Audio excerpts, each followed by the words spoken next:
Studio frequency লাইভের নিবেদন haunted 100-এ আজ আপনারা শুনবেন অর্ণব ঘোষের লেখা গল্প নেমেসিস। গল্পের কাহিনী ও চরিত্র সম্পূর্ণ কাল্পনিক। বাস্তবের সঙ্গে এর কোনো রকম মিল একান্তই অনিচ্ছাকৃত এবং কাকতালীয়। লেখক অর্ণব ঘোষ, জন্ম উত্তর 24 পরগনার শ্যামনগরে, পেশায় একজন সফটওয়্যার ইঞ্জিনিয়ার। পেশার পাশাপাশি অবসর সময় লেখালেখি তার শখ। ইতিমধ্যে অনেক অডিও স্টোরি চ্যানেলে তার গল্প প্রকাশিত হয়েছে। আজ গল্প পাঠে রয়েছেন ব্রতদীপ। অন্যান্য চরিত্রে ইভান, সায়ন্তন, আকাশ, পার্থ, রুবিনা, বর্ণালী এবং অনন্যা। গল্পের সূত্রধার অনন্যা। প্রচ্ছদ অলঙ্করণে আকাশ, পিক্সেলেট এবং শুভদীপ। শব্দগ্রহণ অনন্যা। আবহ এবং সম্পাদনায় আর্য। পরিকল্পনা এবং পরিচালনায় অনন্যা। শুরু হচ্ছে আজকের গল্প নেমেসিস।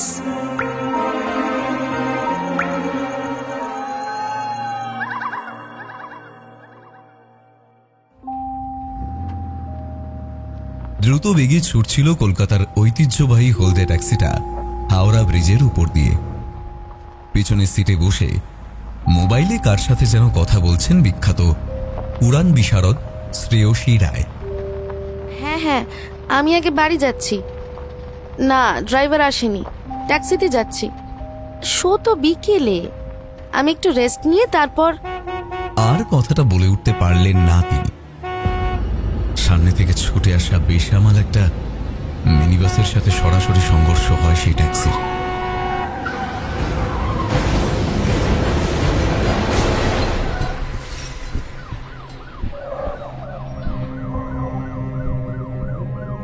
মুহূর্তের মধ্যে ঘটে যায় দুর্ঘটনাটা। যান চলাচল সঙ্গে সঙ্গে বন্ধ হয়ে যায়, লোকজন জড়ো হয়ে যায়। সকল মিডিয়া চ্যানেল হটকেকের মতো লাইভ ব্রডকাস্টিং শুরু করে দেয়। টিভিতে খবর চলতে থাকে। কলকাতায় আজকের আকাশটা বেশ মেঘলা হয়ে আছে, একটু পরেই বৃষ্টি নামবে। এই ঘটনায় আজ হয়তো একজন খুব খুশি হয়েছে।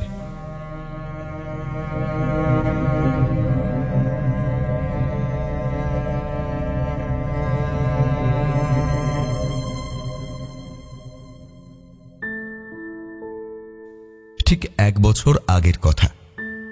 এককালীন ব্রিটিশ কলোনি কলকাতা শহরের মধ্যভাগে 19 শতকের মাঝামাঝি বহু নিউজ এডিটিং অফিস তৈরি হয়েছিল। বর্তমানে সেগুলো প্রায় উঠতে বসেছে। সেই রকমই বিলুপ্ত প্রায় এডিটিং অফিসগুলোর একটির বদলে বর্তমানে এক বিশাল টেলিকম কোম্পানি হয়ে উঠেছে। বহু মানুষ চাকরি করতে আসে এই বিল্ডিংয়ে। রোজকার সকালের মতোই ক্যাব থেকে নেমে অফিসে ঢুকতেই ব্যাগ রেখে অর্ণব সোজা চলে গেল বসের কেবিনের দিকে। বাইরে নেমপ্লেটে লেখা মিস রিচা মুখার্জির নামটার উপর দৃষ্টিপাত করে মনে মনে অর্ণব বলল, আজকে ছুটিটা স্যাংশন করলে সামনের কালী মন্দিরে আপনার নামে পুজো দেব। তারপর জামাটা প্যান্টের সাথে ভালো করে ইন করে নিয়ে টাইয়ের নটটা ঠিক করে দরজায় টোকা মেরে বলল, মে কামিং ম্যান? ভিতর থেকে আওয়াজ এলো, ইয়েস কাম ইন। ভেতরে ঢুকে অর্ণব দেখল মিস রিচা মুখার্জি একটা নীল রঙের ফাইল খুলে কিছু একটা দেখছেন। অর্ণব চিনতে পারল এটা তার কালকেই জমা দেওয়া প্রজেক্টের ডেটা আর খরচের একটা অ্যানালিসিস রিপোর্টের ফাইল। ভয়ে ভয়ে অর্ণব তার সামনে এসে দাঁড়ালো। মিস রিচা মুখ তুলে তাকাতেই বলল, ও mister Sen, I was expecting you, বসুন। এই বলে ফাইলটা বন্ধ করে পাশে রেখে বলল, দেখুন, আমি আপনার আগের রিপোর্টগুলো দেখেছি, কোয়াইট ইমপ্রেসিভ। আমাদের কোম্পানির আগের ম্যানেজার মিস্টার সিংহানিয়া ওনার শেষ দিন আমাকে যাওয়ার সময় বলেই গিয়েছিলেন আপনার কথা। আপনি যে বছরের এই সময়টা বিশেষ একটা কারণে ছুটি নেন সেটাও বলে গিয়েছিলেন। অবশ্য কি কারণ সেটা তিনি আমাকে বলে যাননি। মিস মুখার্জি থামলে অর্ণব একটা অপ্রস্তুতওয়ালা হাসি হাসে। মিস মুখার্জি আবার বলতে শুরু করে, ছুটি আমি আপনাকে দেব, আপনার কাজ ভালো, অ্যানালাইসিস ভালো, অ্যান্ড আপনি রেসপন্সিবলও যথেষ্ট। কিন্তু আমি জানতে চাই সেটা হলো কি এমন বিষয় যার জন্য আপনি প্রতি বছর ঠিক এই সময়টাই ছুটি নেন? মাফ করবেন, এই ব্যাপারটা আমার একান্তই ব্যক্তিগত। আমি ঠিক কমফোর্টেবল না এই ছুটির কারণটা শেয়ার করতে। প্লিজ প্লিজ কিছু মনে করবেন না। মিস মুখার্জি একটা সূক্ষ্ম হাসি হেসে বলল, মিস্টার সিংহানিয়া আপনার নামে কিছু ভুল বলেনি দেখছি। আপনি বলে এই বিষয়টা আমি মেনে নিয়েছি। After all you are an asset of this company. ঠিক আছে, আপনি 1 সপ্তাহের ছুটি চান তো আমাকে একটা ফর্মাল মেইল করে দেবেন, আমি গ্রান্ট করে দেবো। অর্ণবের মুখে হাসি ফুটে উঠল। সে আর কিছু না বলেই একটা ধন্যবাদ সূচক ভঙ্গিমায় ঘাড় নেড়ে কেবিন থেকে বেরিয়ে গেল। বাড়ি যাওয়ার সময় অর্ণব বেশ খুশি ছিল। আজ আর বাসে যাবে না। ক্যাব বুক করল। ক্যাবের পিছনে বসে ফোন ঘাঁটতে ঘাঁটতে ওপর থেকে নোটিফিকেশন থেকে মেইলের রিপ্লাইতে গ্র্যান্টেড বলে মিস মুখার্জির লেখাটা দেখে আনন্দে চোখ বন্ধ করল সে। বাড়ি পৌঁছে আলমারির উপরে রাখা পুরনো সুটকেসটা নামিয়ে আনল। প্রতি বছর তার যাওয়া হয়, তাই এই সুটকেসটা ভিতরে ঢোকায় না। আর নেহাত যে জিনিসগুলো ব্যবহার করে না সে বাড়িতে একমাত্র ঘুরতে গেলেই ব্যবহৃত হয়, সেগুলো এর ভেতরেই থাকে। পরশু রবিবার, সেই দিনই বেরোনো তার। খুশিতে মনটা নেচে উঠল। আয়নায় একবার নিজেকে দেখে নিল। মনে মনে বেশ খুশি হলো। বড় চিন্তায় ছিল সেই কদিন। মিস্টার সিংহানিয়া তার ব্যাপারে সব জানতো, কিন্তু নতুন ম্যানেজার কতদূর কি করবেন, আদৌ ছুটি দেবেন কিনা, আদৌ মিস্টার সিংহানিয়া তার বিষয়ে নতুন ম্যানেজারকে বলে গেছিলেন কিনা, সেসব বিষয়ে যথেষ্ট সংশয় ছিল অর্ণবের। যাকে যাওয়াটা ফাইনালি তাহলে আজ হচ্ছে। রাতে খাওয়া দাওয়া কমপ্লিট করে সুজয়কে ফোন করলো অর্ণব। সুজয় ওর কলেজ জীবনের বন্ধু। কিছুক্ষণ ফোন বাজতে ওপাশ থেকে ফোন তুলেই সুজয়ের কণ্ঠস্বর ভেসে এলো। হ্যাঁ বল। হ্যাঁ বলছি, পরশু তো যাচ্ছি, তা তুই হাওড়া স্টেশনে এসে আমাকে তোর বাড়ির চাবিটা দিতে পারবি? ও, তোর তো যাওয়ার টাইম এখন ওখানে। তুই অফিসে চাপে একদম ভুলে গেছিলাম। আচ্ছা, তুই স্টেশনে পৌঁছে আমাকে একটা কল করে দিস, বুঝেছিস? আর শোন না, বলছি তুই যাচ্ছিস ঠিক আছে, কিন্তু ভরতদা যেটা তো এখন নেই, তুই সব মানিয়ে নিতে পারবি তো? সে কি নেই মানে? নেই মানে সে তার দেশের বাড়ি গেছে, বললো কি ওর বউয়ের অসুখ। তোর ব্যাপারটা তো মনেই ছিল না আমার, নয়তো বলতাম।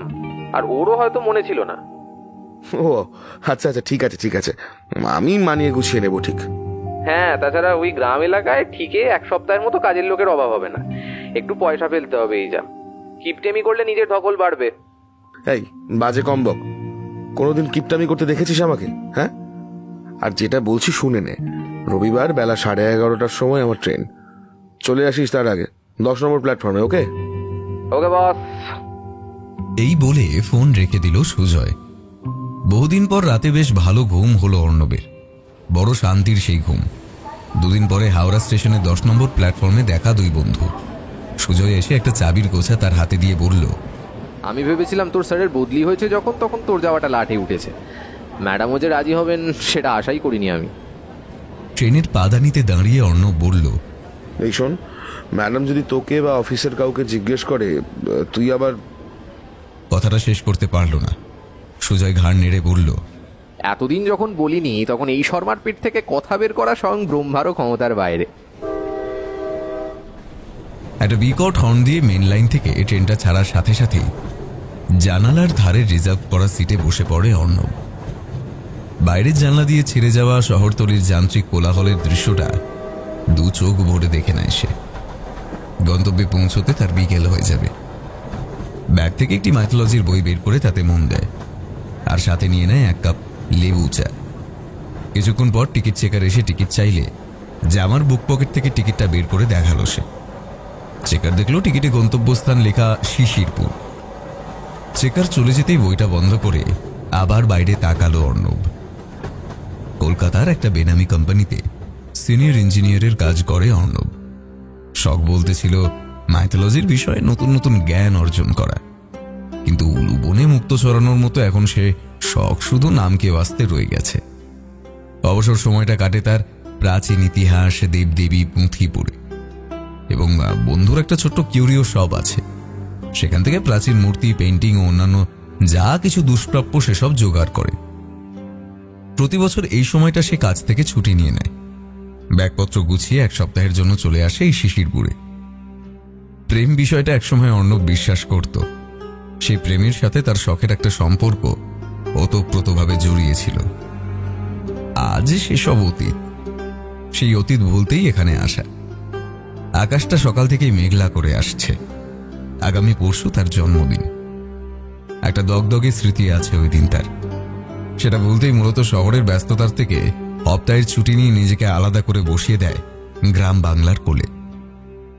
এক লাইনে ট্রেনের আনাগোনা খুব কম। সারা দিনে সকালে একটা ট্রেন যায় আর আসে, আবার বিকেলে এক জোড়া ট্রেন যায় আর আসে। মোট 2 জোড়া ট্রেন চলে। দুপুরে একটা স্টেশনে কিছুক্ষণের জন্য ট্রেন থামলে সেখান থেকে রুটি আর ডিমের তরকারি খেয়ে নিল।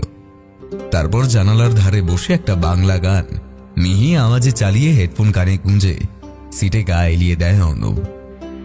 বিকেলে ট্রেন শিশিরপুর পৌঁছলে অর্ণব স্টেশনে নেমে পড়ল। নেমেই চোখ পড়ল উল্টো দিকের প্ল্যাটফর্মে। দেখল স্টেশন মাস্টার পরিমলবাবুর সাথে দাঁড়িয়ে কথা বলছে একটি মেয়ে। কণ্ঠস্বরটা চেনা চেনা লাগতেই বুকটা থমকে উঠল তার। কাছে যেতেই দেখল পরিমলবাবু আর মেয়েটির মধ্যে বেশ উত্তেজিতভাবে কিছু বাক্যালাপ চলছে। তারপর মেয়েটিকে ফেলে তারই দিকে এগিয়ে আসতে থাকে পরিমলবাবু। অর্ণব তাকে চেনে। এই স্টেশনে লোক তেমন যাওয়া আসা করে না। অর্ণব বছরের নির্দিষ্ট সময় প্রতিবার আসায় আর 1-2বার তার সাথে তার ঘরে বসে চা আর দাবার আসর জমানোয় পরিমলবাবু বেশ ভালো মতোই চেনে অর্ণবকে। তাকে স্টেশনে দেখে একগাল হাসি হেসেই স্টেশন মাস্টার বলল, আরে অর্ণব বাবু যে সময় মতো এসে পড়েছেন, তা এক কাপ হবে নাকি? অর্ণব তাকে থামিয়ে বলল, না না, আজ হবে না। ভরদ্বাজদা নেই, একটু গোছাতে হবে। আমি বরং কাল আসবো। আচ্ছা, ওদিকে কি ব্যাপার, কি সমস্যা? বেশ বিরক্ত হয়ে স্টেশন মাস্টার জবাব দিল, আর বলবেন না মশাই, ভদ্রমহিলা ট্রেন মিস করেছেন, তা এখন বলছেন আমাকে কিছু ব্যবস্থা করে দিতে হবে। আচ্ছা বলুন দেখি, আমি এখন কি ট্রেন জোগাড় করব? হ্যাঁ, কি বলি বলুন তো এদের? জানে যখন এই লাইনের ট্রেনের আনাগোনা কম, তাও এত দায়িত্বজ্ঞানহীন যে কি বলবো। অর্ণব কোনো উত্তর না দিয়ে দূরে বসে থাকা মেয়েটির দিকে তাকিয়ে রইল। স্টেশন মাস্টার এবার নিচু কণ্ঠে প্রশ্ন করল, তা আপনি কি ওকে চেনেন নাকি মশাই? হুঁশ ফিরল এই প্রশ্নে অর্ণবের। সে সামাল দিয়ে বলল, হ্যাঁ, হুম, দূর থেকে তো তাই লাগছে। মনে হচ্ছে চিনি, ইভেন একটু ভালো মতোই চিনি। তাহলে তো সমস্যার দি এন্ড। আপনি দেখুন, আপনার সঙ্গে নিয়ে গেলে নিয়ে যান, তবে দয়া করে আবার দাবার আসরে ওকে যেন নিয়ে আসবেন না, এইটাই যা রিকোয়েস্ট। মহিলার যা মেজাজ, বাপ রে বাপ! ওহ, বিলক্ষণ। আপনার বাড়িতে একজনের মেজাজ সামলাতেই আপনার গলধর্ম হয়ে যায়, তার উপর আর এক মহিলার আগমন ঘটলে তো আপনাকে নিয়ে আমাকেই কলকাতা ছুটতে হবে। আমি যাই, দেখি কিছু করতে পারি কিনা। হ্যাঁ দেখুন, আর কালকেরটা ভুলবেন না কিন্তু। হ্যাঁ, আচ্ছা তাহলে এখন আমি চলি।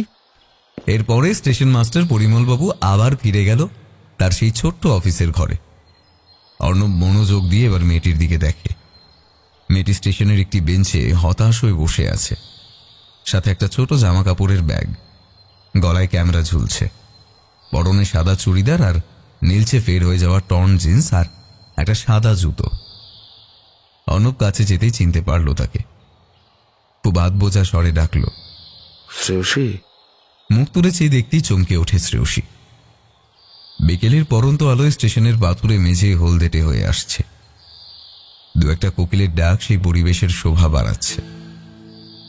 5 বছর পর মুখোমুখি দাঁড়ালো দুজন মানুষ। সময় লাগলো দুজনেরই একটু অভ্যস্ত হতে। আচমকা এরকম পরিস্থিতির জন্য কেউই সত্যি প্রস্তুত ছিল না ওরা। অর্ণব মৃদু হেসে জিজ্ঞেস করে, এখানে কি করছিস? শ্রেয়সী ভ্যাবা চাকা খাওয়ার মতো উঠে দাঁড়িয়ে রইল কিছুক্ষণ। অর্ণব তার ব্যাগ সরিয়ে জিজ্ঞেস করলো আবার, বসতে পারি? শ্রেয়সী ঘাড় নেড়ে সম্মতি দিল। তারপর ধাতস্থ হয়ে আমতা আমতা করেই বলল, আসলে একটা ডকুমেন্টারি শুটের জন্য এখানে এসেছিলাম। ইন্টারনেটে কলকাতার আশেপাশে কিছু পুরনো মন্দিরের নাম সার্চ করতে কাল ভৈরবের মন্দিরের খোঁজ পেলাম। কিন্তু ফেরার ট্রেনটা মিস করে গেছি। তাই ভাবছি কি করে। হ্যাঁ বুঝলাম, কিন্তু আজ তো আর ট্রেন নেই, জানতিস না? হ্যাঁ সেটা জানতাম, কিন্তু ট্রেনটা বিফোর টাইম ছেড়ে গেছে। তাই স্টেশন মাস্টারকে বলছিলাম আর কি, উনি যদি কিছু করতে পারেন। আরে উনিই বা কি করবেন? এখন তো কাল সকাল অবধি অপেক্ষা করা ছাড়া আর উপায় নেই। ইস, আচ্ছা এখানে বাই রোড যাওয়ার কোনো উপায় নেই না? অজ পাড়াগ্রাম দেখতেই পাচ্ছিস, কি করে করলি তুই প্রশ্নটা? তাহলে এখন? তোর এখানে চেনা জানা কেউ আছে? না রে, নেই। সেটাই তো সমস্যা। থাকলে অ্যাটলিস্ট রাতটা কাটানো নিয়ে এত চিন্তা করতে হতো না। অর্ণব উঠে বলল, দেখ খোঁজ করে, কিছু একটা উপায় পেয়ে যাবি। গ্রামের মানুষজন ভালো, অন্তত এক রাতের আশ্রয় পেয়ে যাবি। এই বলে সে হাঁটতে লাগলো সামনের দিকে। শ্রেয়সী এরকম অপ্রত্যাশিত কিছু আশা করেনি যে হঠাৎ এভাবে একজন চেনা মানুষ উঠে চলে যাবে। অর্ণবকে এরকম অচেনা জায়গায় পেলেও একজন চেনা মানুষ পেয়ে শ্রেয়সী একটু যেন আশ্বাস পেয়েছিল সাহায্যের, কিন্তু আকস্মিক এরকম উঠে চলে যাওয়ার জন্য প্রস্তুত ছিল না সে। দুপা এগিয়ে গিয়ে অর্ণব আবার থমকে দাঁড়ালো। কি মনে হতে পিছন ঘুরে বলল, শোন, যদি চাস তো ওই মন্দিরের বাদিক থেকে রিক্সা পাবি, যে কাউকে বুড়ো মোড় যাবি বললেই নামিয়ে দেবে। উপায় না থাকলে আর ইচ্ছা হলে আসতে পারিস। কেউ থাকে না বলে আমি এখানে আসলে উঠি, বিকল্প না পেয়ে আসিস, অন্তত রাতটা কাটানোর মতো আয়োজন করে দেব। এরপর আবার ঘুরতেই পেছন থেকে ডাক এলো। অর্ণব। অর্ণব ঘুরে দাঁড়ালো। শ্রেয়সী বেঞ্চ থেকে ব্যাগ তুলে নিয়ে তার দিকে এগিয়ে এসে বলল, বলছি তোর যদি অসুবিধে না হয় তাহলে নিয়ে চল। হালকা হাসলো অর্ণব। অদৃষ্টির কি খেল, যা স্মৃতি ভুলতে আসা এখানে তার সাথেই সারাদিন এখন কাটাতে হবে। দুজনেই হাঁটতে লাগলো।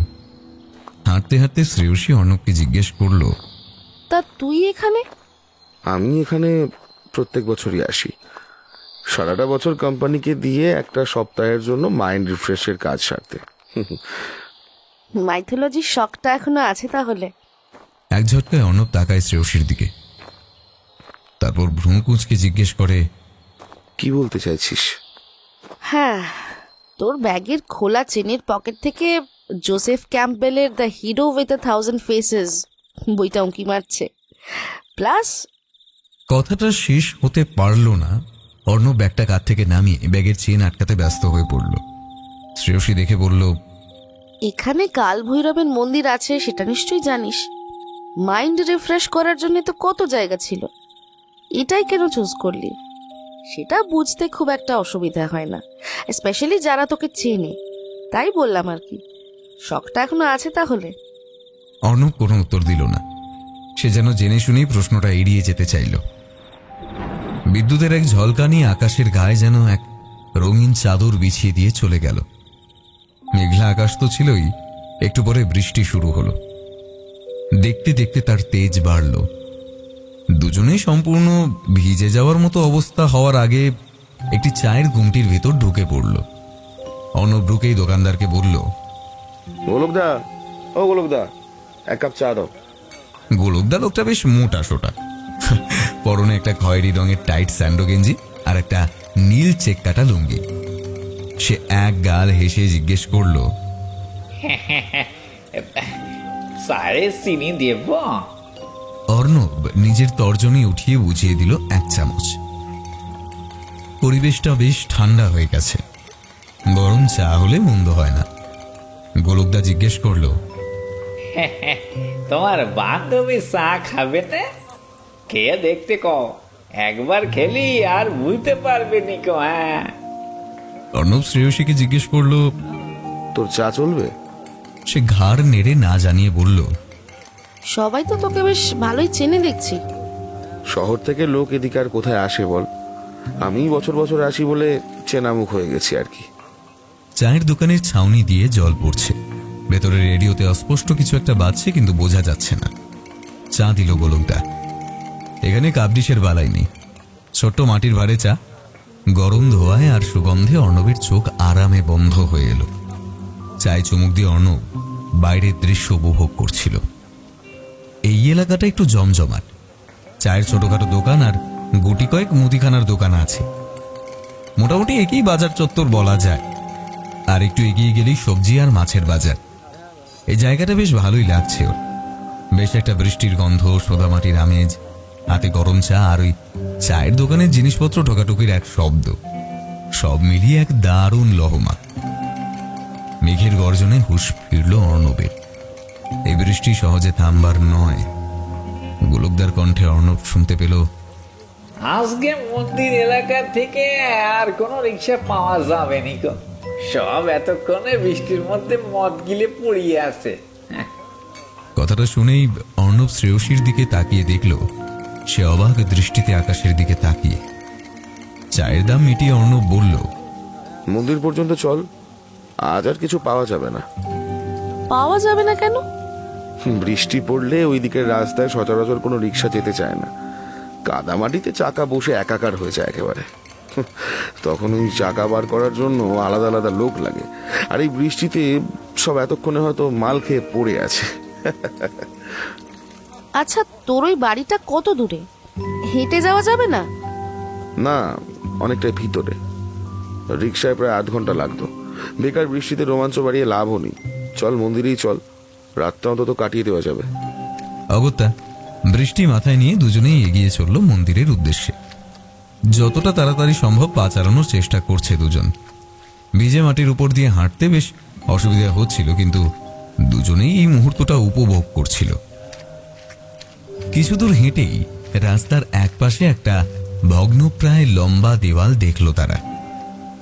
সে দেওয়ালের ভাঙা অংশ থেকে নজরে এলো সিক্ত গাঢ় কৃষ্ণবর্ণের কাল ভৈরবের মন্দির। রাস্তা ছেড়ে ঘাসের মাটির উপর দিয়ে হাঁটতে হাঁটতে তারা পৌঁছল সেই মন্দিরের সামনে। একই অন্ধকার হয়ে এসেছে, তার উপর বৃষ্টি। এই কৃষ্ণবর্ণের মন্দিরকে অসম্ভব ভয়ঙ্কর এবং সুন্দর করে তুলেছে। যেন মনে হচ্ছে অতি প্রাচীন কোনো রহস্যময় ঐতিহাসিক প্রেক্ষাপটের সামনে তারা দাঁড়িয়ে। প্রকাণ্ড ভগ্নপ্রায় ফটক পেরিয়ে ভিতরে ঢুকে দুজন অবাক হয়ে দেখতে থাকলো মন্দির চত্বরটিকে। একটু আগেই না শ্রেয়সী ছবি তুলেছে এই মন্দিরের। কোথায় যেন লুকিয়ে ছিল এই রূপ। তাছাড়া অর্ণব তো এর আগেও 4-5 বার এখানে এসেছে। অবশ্য এরকম পরিবেশে প্রথম আসা তার। আর তাছাড়া ভেতরে প্রবেশ একবারই করেছে, মাত্র যেবার প্রথম এসেছিল সে। তাই তারও মনে হলো এই মন্দির যেন অলৌকিক সাজে সজ্জিত হয়ে উঠেছে। জুতো খুলে দুজনেই মন্দির চত্বরে উঠে দাঁড়ালো। পুজো আর হয় না এখন। প্রাচীন ইট, ফাটলের দেওয়াল, গাছপালা, বৃষ্টি ভেজা মাটি এবং শ্যাওলা মেশানো দারুণ এক ঘ্রাণ ভেসে আসছে দুজনের নাকে। দেওয়াল থেকে ঝুল এবং মাকড়সার কিছু জাল ঝুলন্ত অবস্থায় রয়েছে। অর্ণব চাতালটা ঘুরে ফিরে দেখতে থাকল। এক অনন্ত সৌন্দর্য আর ভাস্কর্যের বিরল সাক্ষী এই মন্দির।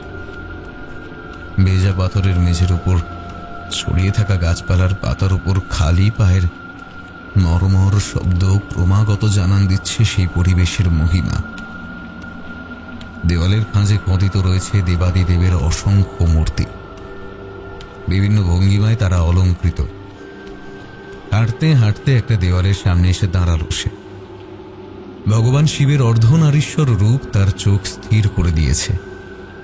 কৃষ্ণবর্ণের দেওয়ালে এই খোদিত মূর্তি যেন জাগ্রত হয়ে বাইরে বেরিয়ে আসতে চাইছে।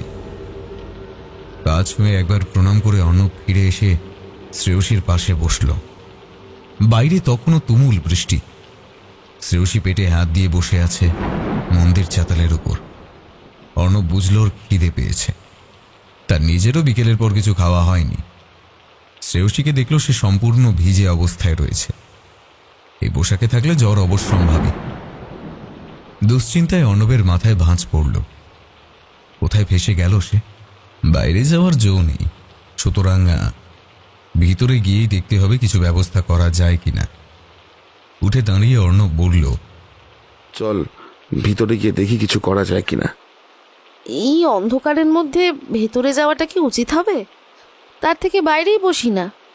বৃষ্টিটা কিন্তু দারুণ লাগছে আমার। তাহলে তুই বস, আমি যাচ্ছি। এই বলে অর্ণব উঠে পড়ল।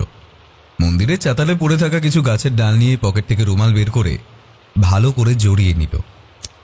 তারপর গ্যাস লাইটার বের করে আগুন জ্বালিয়ে সেটাকে একটা মশালের মতো বানিয়ে নিয়ে নিজের মনে মনেই বলল, এবার আশা করি ভিতরে অন্ধকার থাকবে না।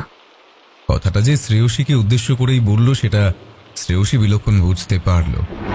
সে উঠে দাঁড়িয়ে একবার শুধু আর চোখে তাকিয়ে প্রশ্ন করল, তুই আবার সিগারেট ধরেছিস?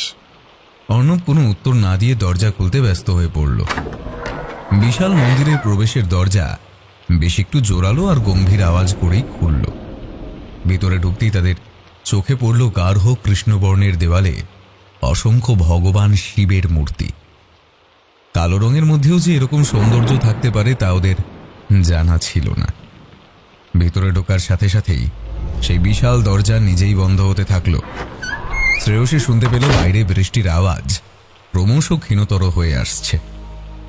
ভিতরের আগুনের উজ্জ্বল সোনালী আলোয় এক দারুণ পরিবেশ সৃষ্টি হতে থাকল। শ্রেয়সীর চোখ স্থির হয়ে গেল এই দৃশ্যে। মশালের রক্তিম আগুন আর মন্দিরের কৃষ্ণবর্ণ দুই মিলিয়ে সোনালী রঙের ছটা প্রতিফলিত করছিল। সে বাইরের অংশের ছবি তুলেছিল ঠিকই, কিন্তু ভিতরে ঢোকার সাহস হয়নি। সে ক্যামেরা অ্যাডজাস্ট করতে করতে বলল, অর্ণব, আলোটা একটু ঠিক জায়গায় ধর না, দারুণ ছবি আসবে দেখ। অর্ণব সেই দিকে কর্ণপাত না করে শুধু এগিয়ে যেতে থাকলো সামনের দিকে।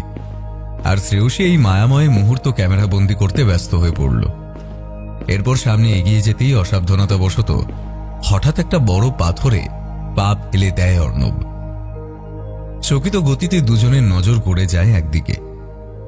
একটা সরসর শব্দ হচ্ছে। পাথরের উপর পায়ের সেই চাপে মন্দিরের একটি গোপন পাথরের স্লাইডিং দরজা খুলে যাচ্ছে। অর্ণব এবং শ্রেয়সী একে অন্যকে একবার দেখে নেয়। তারপর কি মনে হতেই দুজনে এক এক করে সেই ভিতরে প্রবেশ করে। ভিতরে প্রবেশ করে তারা দেখতে পায় একটি বিশাল পাথরের কালো রঙের মূর্তি। মূর্তিটা ভগবান শিবে, তবে একটু অন্যরকম। মূর্তিটি বাঘছাল পরিহিত, গলায় কঙ্কাল মুন্ড মালা আর 8টি বাহু। তার সামনে রয়েছে যজ্ঞকুণ্ড। ভিতরে বহু পুরনো কাঠ, ছাইভস্য আর ফুলের কিছু পচে যাওয়া পাপড়ি ও পাতা। আগুনের আলোয় চকচক করছে মূর্তির দেহ। শ্রেয়সী অবাক দৃষ্টিতে মূর্তির দিকে চেয়ে বলল, অ্যামেজিং, কাল ভৈরব। আমি আগের বার ভেতরে ঢুকিনি, ভাগ্যিস তোর সাথে দেখা হলো, না হলে এই জিনিস আমি শিওর মিস করে যেতাম। জানি। প্রতি উত্তর দেয় অর্ণব। এই মুহূর্তে সেই দরজা নিজে থেকেই বন্ধ হয়ে গেছে। দুজনের কেউই সেটা খেয়াল করেনি। অর্ণব দেখল সেই বন্ধ কক্ষের ভেতরে 3টি পাণ্ডুলিপি রাখা আছে। সেগুলো দেওয়ালের সাথে অদ্ভুতভাবে যেন ঝুলছে। একটু অদ্ভুত লাগলো অর্ণবে। আশ্চর্য, এরকম ভাবে এত বছর ধরে কি করে ঝুলে রয়েছে পাণ্ডুলিপিগুলো। কিন্তু শ্রেয়সী নিজের মনের মতো করে ছবি তুলেই যাচ্ছে, কোনো দিকে হুঁশ নেই তার। অর্ণব দেখল আর অন্য কোনো পথ নেই এগোনোর। মূর্তির পেছনে একটা অদ্ভুত আকৃতির খোপ রয়েছে।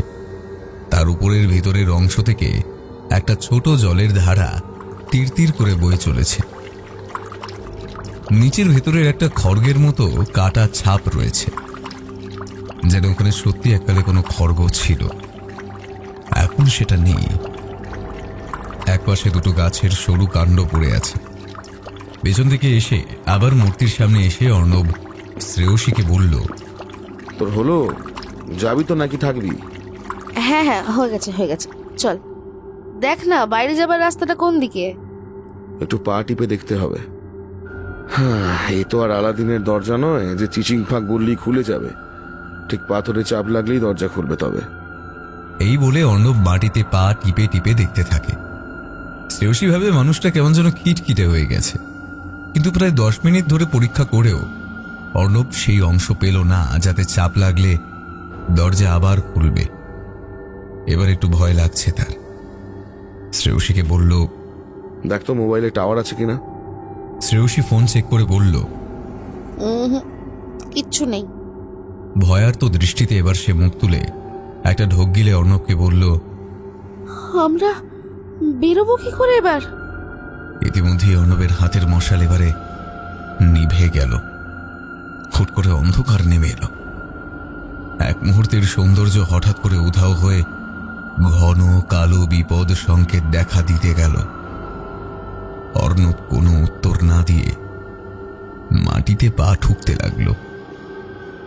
এরপর একটা বুদ্ধি করে মেঝেতে পড়ে থাকা একটা গাছের কাণ্ড নিয়ে ঠুকে দেখতে থাকলো। পাথরের গটগট শব্দ চারিদিকে প্রতিধ্বনিত হতে থাকলো, কিন্তু দরজা খুলল না।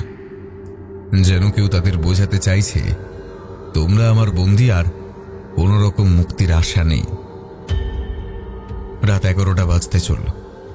কিছুক্ষণ পর অর্ণব হাল ছেড়ে বসে পড়ল। তার দেহে আর দিচ্ছে না, অন্য কোনো উপায় ভাবতে হবে। এভাবেই শরীর ক্লান্ত হয়ে পড়ছে। শ্রেয়সীর ব্যাগে কিছু বিস্কুট এবং কেক ছিল, সে এবার সেগুলো বের করে খেতে শুরু করল। উল্টো দিকের দেওয়ালে হেলান দিয়ে বসে থাকা অর্ণব শুধু দেখতে থাকে চুপচাপ। একবারের জন্য শ্রেয়সী তাকে কিছুই খেতে বলল না। বিপদ এলে আজও মানুষ নিজের আখেরই আগে গোছায়। তার নিজেরও বড্ড খিদে পাচ্ছে এবার। জল শেষ, কিছু তো উপায় বের করতে হবে, নয়তো এখানে দুজন কঙ্কাল হয়ে গেলেও কেউ উদ্ধার করবে না। শেষ পুজো কবে হয়েছে তাও বোঝা যাচ্ছে না। রাত 12টা বাজল। অর্ণবের প্রায় চোখ বুঝেই এসেছিল, তখনই শ্রেয়সীর হালকা কণ্ঠস্বর কানে এলো তার। সে ডাকছে অর্ণবকে, খুব আধো স্বরে বলল, আমার খুব শীত করছে। উফ। অর্ণব কাছে গিয়ে দেখল বেশ দুর্বল দেখাচ্ছে শ্রেয়সীকে। গায়ে এখনো সেই ভেজা চুড়িদার। গায়ে হাত দিতেই অর্ণব বুঝল যা ভয় পেয়েছিল সে তাই হলো। জ্বর। একই এক বিপদ, তার উপর আর একটা। শ্রেয়সীর ব্যাগ হাতে জামা কাপড় সরিয়ে একটা ছোট্ট জলের বোতল পেল সে। জল এখনো রয়েছে। প্রথমে দুঢোক খেয়ে নিজের তেষ্টা মেটালো। তারপর তার নিজের ব্যাগ থেকে ওষুধের বাক্স বের করে জ্বরের ওষুধ প্যারাসিটামল 650 খাইয়ে দিল শ্রেয়সীকে। ভাগ্যিস ওষুধ সবসময় ক্যারি করে সে। ব্যাগে ওষুধের বাক্স ঢোকাতে গিয়ে অর্ণবের নজরে পড়ল সে পাণ্ডুলিপিগুলো। বেশ অদ্ভুত ওগুলো। আচ্ছা, ওগুলোর মধ্যে কিছু ইনফরমেশন থাকতে পারে যে তারা কেন বন্দী হলো, আর হলেই বা উপায় কি? হয়তো তারা কোনো ভুল করে ফেলেছে, সেটার প্রতিকার করতে হবে। যেমন ভাবা তেমন কাজ। অর্ণব নিজের ব্যাগটাকে বালিশের মতো করে শ্রেয়সীকে শুইয়ে রেখে দুটো পাণ্ডুলিপি নামিয়ে আনলো দেওয়াল থেকে। ধুলোয় একসা হয়ে আছে পাণ্ডুলিপিগুলো। দেওয়ালে হেলান দিয়ে পড়তে বসল। প্রথম ভাগ পড়ার আগে এক মুহূর্তের জন্য শ্রেয়সীর দিকে তাকায় অর্ণব। তার স্মৃতিতে খেলে গেল সেই 5 বছর আগে বিষাক্ত কালো দিনটার কথা, যে মানুষটা তার স্বপ্নকে ভেঙে ধূলিসাৎ করে দিয়েছিল। তার স্বপ্নের ক্যারিয়ার নিয়ে গর্হিত অপরাধ করল। যে স্মৃতি ভুলতে এখানে আসা হয়, আজ আবার সেই মানুষটাকে আজ তাকে আবার সেবা করতে হচ্ছে। তার প্রাণ বাঁচানোর জন্য লড়তে হচ্ছে। সে একবার কাল ভৈরবের দিকে চেয়ে মনে মনে বলল, ভগাদা, তুমি যে কি চাও তা গুরু তুমি জানো। এক ঝটকায় জ্ঞান ফিরল অর্ণবের। না না, এত ভাবার সময় নেই। পাণ্ডুলিপিতে মনোনিবেশ করল অর্ণব। প্রথম পাণ্ডুলিপি, কাল ভৈরব। ঝমঝমিয়ে বৃষ্টির টু শব্দ ভেতরের গহ্বর থেকে শুনতে পাচ্ছে না ওরা কেউই। শুধু গহ্বরের মাথা ছুঁয়ে ফোঁটা ফোঁটা জল পড়ছে, আর তারই শব্দ কানে আসছে। অর্ণবের দৃষ্টি পুঁথিতে।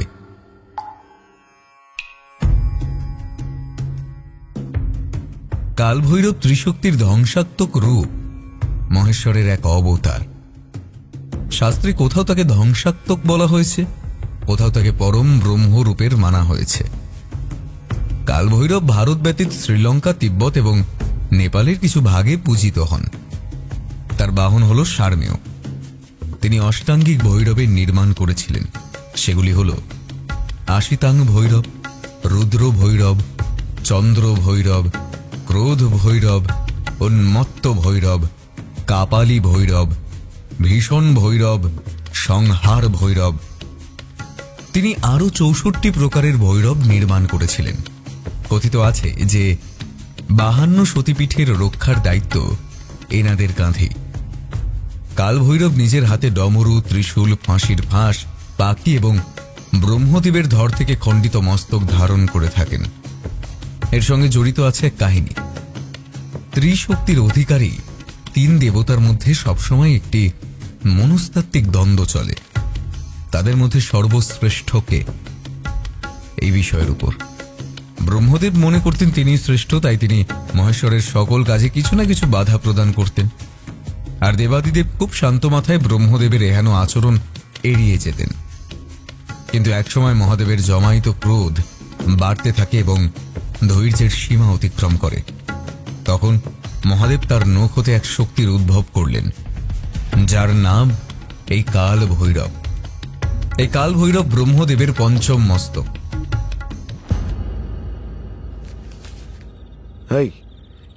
কি কি মানে ব্রহ্মার পঞ্চম মস্তক? Wait a minute. শব্দ করে অর্ণব মুখ তুলে তাকালো। ব্রহ্মদেবের পঞ্চম মস্তক কোথা থেকে এলো? এই ভাবনা অর্ণব কিছুক্ষণ আউড়ে নিল। না, সে তো কোথাও শুনেওনি, দেখেওনি যে ব্রহ্মদেবের পঞ্চম মস্তকও আছে। যাকে যাক, ওসব পরে ভাবা যাবে। আগে পুঁথির পাতায় মনোনিবেশ করা যাক।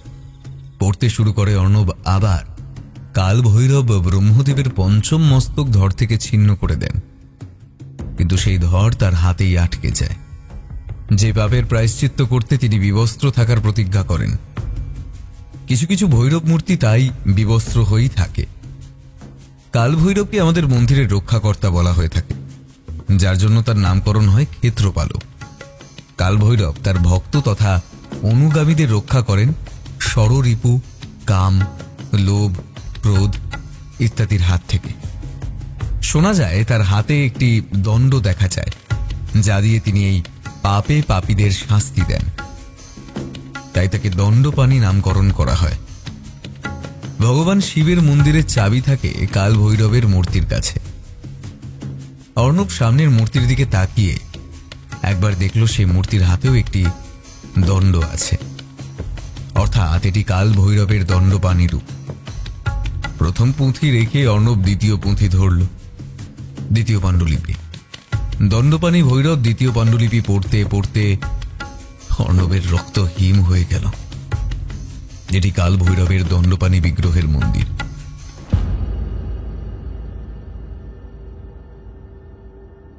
যদি কোনো মানুষ কোনো পাপে লিপ্ত হয়ে থাকেন এবং তার জন্য যদি উপযুক্ত শাস্তি না পেয়ে থাকেন, তবে তিনি এই ঘরে প্রবেশের সাথে সাথেই প্রবেশের দরজা নিজে থেকেই বন্ধ হয়ে যায়। যতক্ষণ না সেই পাপের প্রায়শ্চিত্ত হবে, সেই দরজা খুলবে না। প্রায়শ্চিত্ত সম্পূর্ণ হলে কাল ভৈরবের পদযুগল থেকে দরজার গুপ্ত চাবি পাওয়া যাবে, আর গুপ্ত দরজাও প্রকট হবে আবার। অর্ণব এতক্ষণ পরে বুঝতে পারল কেন আর দরজা খুলছে না। পাণ্ডুলিপিতে আরো লেখা আছে, যদি পাপী ব্যক্তি যার সাথেই পাপ করেছেন তিনি যদি তার সাথে এই কক্ষে বন্দী হন, তবে শাস্তিস্বরূপ সেই ব্যক্তিকে পাপী ব্যক্তির বলি দিতে হবে, তবেই নিষ্পাপ ব্যক্তি মুক্তি পাবে। দরদর করে ঘামতে শুরু করে অর্ণব। এসব কি লেখা? তার মানে সেই পাপের জন্যই তারা বন্দী। শেষের দিকে তাকিয়ে থাকলো অসহায়ের মতো। তার দিয়ে কপালের ঘাম মুছে নিল অর্ণব। ভেতরের অক্সিজেন যে কোনো মুহূর্তে শেষ হয়ে যাবে। অর্ণব আবার মনোনিবেশ করল। পরের লেখাটা পড়ে অর্ণবের হাত পা অসাড় হয়ে গেল। তার পিঠ দিয়ে একটা ঠান্ডা স্রোত নেমে গেল। তাতে লেখা, যদি পাপী ব্যক্তি নিষ্পাপ ব্যক্তির কোনো প্রিয়জন বা কাছের মানুষ হন, তাহলে যদি তিনি নিজ মনে ক্ষমা করে পাপী ব্যক্তির পরিবর্তে নিজ প্রাণ নাশ করেন, অর্থাৎ নিজেকে বলি প্রদত্ত করেন, তবে সেক্ষেত্রে ভালোবাসার অন্যতম নিদর্শন হিসেবে দরজার গুপ্ত চাবি বেরিয়ে আসবে। এই তথ্য জানার পরেই দ্বিতীয় পুঁথি বন্ধ করে মুখে হাত দিয়ে বসে পড়ল অর্ণব।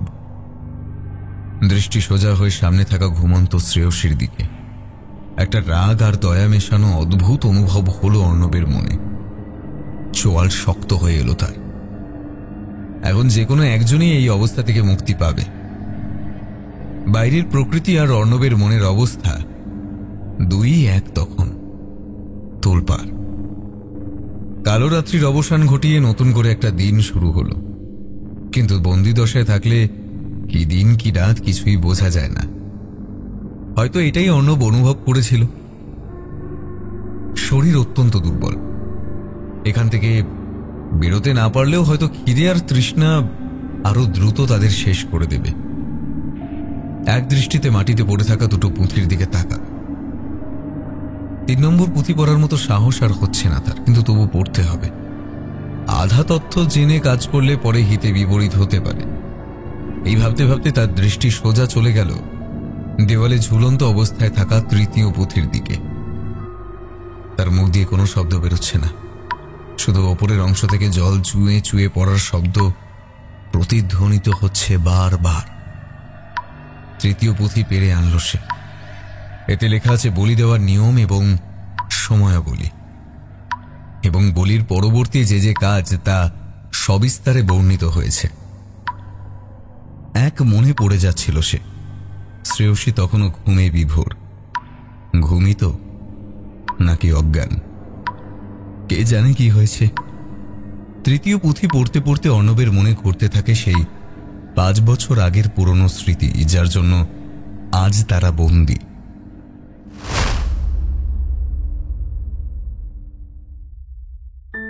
সালটা 2017-18। কলেজ পাস করে সবে চাকরি জগতে পা রেখেছে অর্ণব। মোটামুটি ভালোই একটা এমএনসিতে জব করছিল। কম্পিউটার বিজ্ঞান নিয়ে পড়াশোনা করলে ওর মন ছিল অন্য বিষয়। হ্যাঁ, ঠিকই ধরেছেন, মাইথোলজি। পুরনো ইতিহাস, পুরাণ, দেবদেবীর অজানা গল্প বা নতুন কোনো দেবদেবীর সন্ধান ইত্যাদি, এছাড়া নানান বিষয়ে অজানা তথ্য, এসব নিয়ে সে মেতে থাকত। বন্ধু মহলে প্রায় এই বিষয়ে অনেক জ্ঞান দিত সে। বন্ধুরা আড়ালে সব জানতা বললেও সামনে কোনোদিনও বলা তো দূর, বরং এসব অদ্ভুত জিনিস শুনতে আরো আগ্রহী হয়ে থাকত। প্রতি বছর কলকাতায় এসব বিষয়ে আগ্রহী মানুষদের জন্য একটি সভা হতো। সভা বলতে ওই আমাদের সংস্কার, ঐতিহ্য এবং দেশ বিদেশের নানান তথ্য ও দর্শন শাস্ত্র নিয়ে একটি গঠনমূলক আলোচনা সভা, যার নাম global heritage of myth and culture organisation. যারাই সভার মেম্বার তাদের অগাধ জ্ঞান। অর্ণব প্রতি বছর এই সভা অ্যাটেন্ড করত দর্শক হিসেবে। সেই বছর সেই সভার ম্যানেজিং কমিটির প্রধান মিস চান্দ্রী একটা মাইক নিয়ে ঘোষণা করলেন, আমাদের এই এইচএমসিও এই বছর থেকে একটি নতুন আয়োজন শুরু করেছে। প্রতি বছর আমরা নতুন মেম্বার জয়েনিং এর জন্য একটা করে কম্পিটিশন রাখব।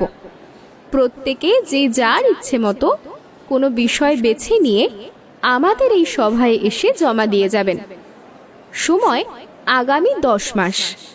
ফলাফল প্রকাশের পরে প্রথম 5 জনকে এই সভার সদস্য হিসেবে গণ্য করা হবে, আর প্রথম 3 জনকে অল ইন্ডিয়া মাইথোলজিক্যাল ডিবেট, যেটা দিল্লিতে অনুষ্ঠিত হয়, তাতে ডাইরেক্ট চান্সের ব্যবস্থা করে দেওয়া হবে।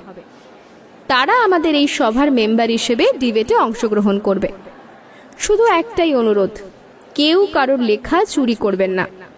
আশা করি সহযোগিতা করবেন আপনারা, আর আমাদের সংস্থাকে আরো বড় করে তুলতে সাহায্য করবেন। ধন্যবাদ। অর্ণব ঠিক করেছিল পরের বছর থেকে সে এই সভার মেম্বার হবে, আর মেম্বার হওয়ার জন্য শুধু একটি পাণ্ডুলিপি তৈরি করতে হবে যে কোনো ইচ্ছে মতো টপিকের ওপর। সেটা কোনো অজানা জায়গা বা অতিপ্রাকৃত ঘটনা বা পুরাণ শাস্ত্র বা ইতিহাস ও দেবদেবী বিষয়। সেই মতোই সে একটা টপিকের জমা দিয়ে এসেছিল। সবথেকে বড় বিষয়, এই সভার মেম্বার থেকে তার লক্ষ্য ছিল প্রতি বছর দিল্লিতে অনুষ্ঠিত হওয়া অল ইন্ডিয়া মাইথোলজিক্যাল ডিবেট, এতে অংশগ্রহণ করে পাকাপাকিভাবে একটা জায়গা তৈরি করা, নিজের একটা কেরিয়ার করতে চাওয়া, দেশের কাছে নিজেকে প্রতিষ্ঠিত করা। বাড়ি ফিরে সবার আগে নিজের হলদে নোট বই বের করে ভালো করে কিছু নোটস ঘেটে নিল সে। অনেক অজানা তথ্য তার নখদর্পণে। তার কারণ এই নোট বই। যেমন প্রাচীন মিশরের অধিবাসীরা প্রায় 2000 দেবদেবীর পুজো করতেন, তাদের সকলের মূলত মানুষের মতো শরীর আর পশুর মতো পাখা থাকত। যেমন আলেকজান্ডার দ্য গ্রেট কে আসলে জ্যান্ত কবর দেওয়া হয়েছিল। বিজ্ঞানীরা বিশ্বাস করেন যে তিনি একরকম নিউরোলজিক্যাল ডিসঅর্ডারের রোগী ছিলেন, যার নাম গ্লিন-বেয়ার সিন্ড্রোম। তাদের বিশ্বাস যখন তাকে কবর দেওয়া হচ্ছিল সে এক প্রকার প্যারালাইজড এবং হুঁশে ছিল। তারপর আরও আছে, পৃথিবীর সবচেয়ে সফলতম পাইরেট ছিলেন চীন দেশের একজন মহিলা দেহ ব্যবসায়ী, যার নাম চিংসি। পরে রেড ফ্ল্যাগ নৌবহরের কমান্ডার তাকে বিবাহ করেন এবং তার সঙ্গিনী করে নেন। পৃথিবীর সবচেয়ে ক্ষণস্থায়ী যুদ্ধ হয়েছিল 1896 সালের 27 অগস্ট ব্রিটেন এবং জাঞ্জিবারের মধ্যে, যার নাম ছিল অ্যাংলো জাঞ্জিবার যুদ্ধ, যার সময়কাল ছিল 38 মিনিট।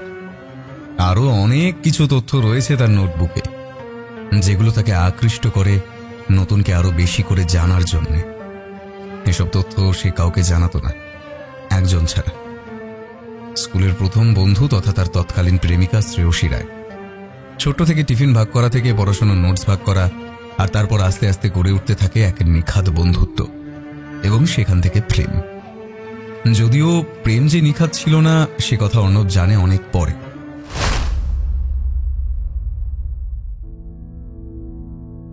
বেশ মিষ্টি শ্রেয়সী মেয়েটা, একটু চাঞ্চল্য ভাব আছে, তবে বেশ মেধাবী। আর অর্ণবের মতন তারও শখ ছিল এই একই বিষয়। এই নিয়ে প্রায়শই তাদের দুজনের ডিবেট চলত। অর্ণব ক্লাস 12-এ তখন সে তার global heritage of myth and cultural অর্গানাইজেশনে লেখা দেওয়ার কথা জানালো। তার উদ্দেশ্য যে আসলে অল ইন্ডিয়া মাইথোলজিক্যাল ডিবেটে অংশগ্রহণ করা, সেটাও গোপন রাখল না। সে জানালো শ্রেয়সীকে। ঠিক করে ফেললাম টপিক। মহাদেবকে নিয়ে অনেকেরই ধারণা আছে, অনেক বেশ ভালো তথ্য পাওয়া যাবে লেখার জন্য। একটা ভালো পাণ্ডুলিপি বানাতে পারলে আর দেখতে হয় না। শ্রেয়সী একটু নাক মুচকে বলল, শিব ঠাকুর? বড্ড কমন হয়ে যাচ্ছে না ব্যাপারটা? কি জানিস তুই শিব ঠাকুর সম্পর্কে? আচ্ছা বলতো, শিবের অস্তিত্বকে 3 ভাগে ভাগ করা হয়েছে। কি কি? অস্তিত্বকে ভাগ? ঠিক বুঝলাম না। ওই তো, শিবের অস্তিত্ব নির্গুণ, সগুণ এবং নির্গুণ সগুণ, এই 3 ভাগে ভাগ করা যায়। নির্গুণ অবস্থায় তিনি নিরাকার এবং সমগ্র সৃষ্টি ও বিশ্ব শিবের ব্যাপ্তিতে নিহিত। সগুণ অবস্থায় শিব হলেন সমগ্র বিশ্ব এবং তার অংশ বৃক্ষ, কীটপতঙ্গ, প্রাণী, নর নারী এবং সমগ্র সৃষ্টিতে বিরাজমান।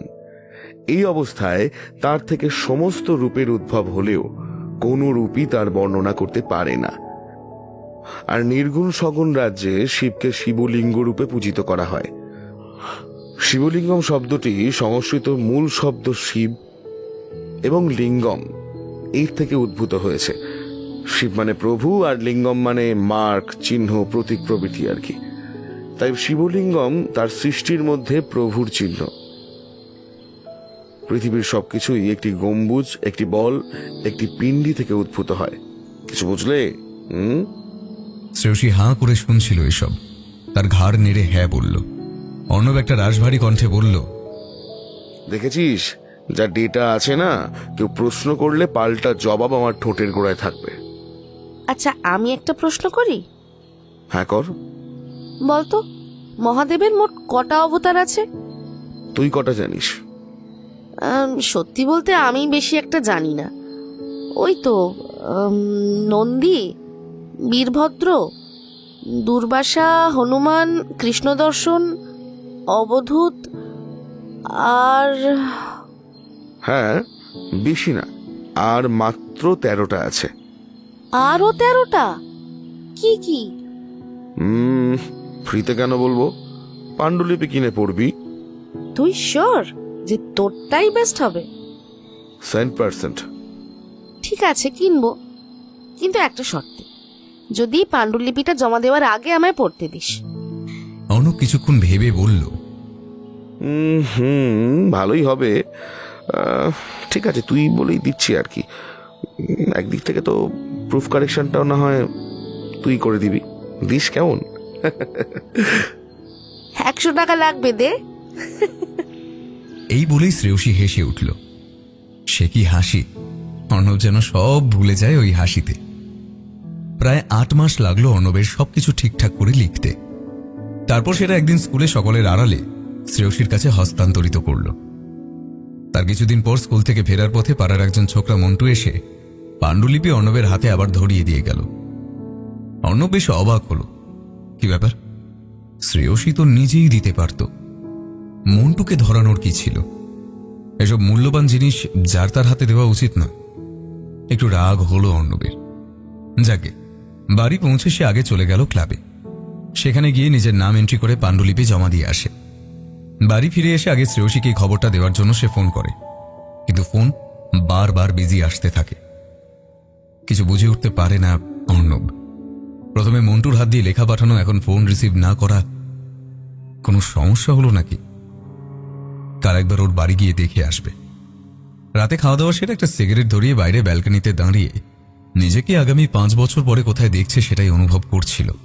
প্রথমে কলকাতা, সেখান থেকে দিল্লি, তারপর ফোনের ভাইব্রেশনের শব্দে স্বপ্ন জগৎ থেকে বেরিয়ে এলো সে। ফোন রিসিভ করতেই ওপাশ থেকে কণ্ঠ ভেসে এলো। হ্যালো, অর্ণব ঘোষ বলছেন? হ্যাঁ বলছি, আপনি? আমি বিকাশ দত্ত বলছি, HMCO থেকে। ও হ্যাঁ বলুন। আপনি কি এখন একবার আসতে পারবেন? এখন? ঘড়িতে তাকিয়ে দেখলো রাত 9:30 মতো বাজতে যায়।